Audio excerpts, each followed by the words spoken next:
बच्चों, आपने देखा होगा कि हमारे इर्द गिर्द हमें अक्सर छोटे छोटे कीड़े मकोड़े नज़र आते हैं। इनको हशरात कहते हैं। आज हम सीखेंगे हशरात के नाम यानी नेम्स ऑफ इंसेक्ट्स। आइए बात करें बटरफ्लाई यानी तितली की। तितली फूलों से रस चूसती है। ये है खूबसूरत तितली यानी बटरफ्लाई। अगला इंसेक्ट है बी यानी मक्खी। मक्खियाँ भी फूलों से रस चूसती हैं। ये है मक्खी यानी बी। अगला इंसेक्ट हमें सुकून से सोने नहीं देता। मॉस्कीटो यानी मच्छर। मच्छर के काटने से अक्सर बीमारियां लाहक हो जाती हैं।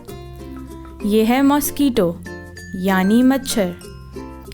अगला इंसेक्ट हमें अक्सर घरों की दीवारों पर नज़र आती है।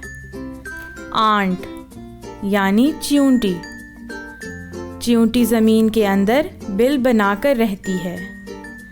ये है चींटी यानी आंट।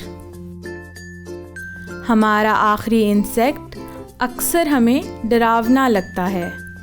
स्पाइडर यानी मकड़ी। मकड़ी जाल बनाकर उसमें रहती है। ये है स्पाइडर यानी मकड़ी। आज के सबक में हमने मुख्तलिफ हशरात यानी इंसेक्ट्स के नाम सीखे। मज़ीद वीडियोस के लिए लॉग ऑन करें हमारी वेबसाइट www.pen.org.pk।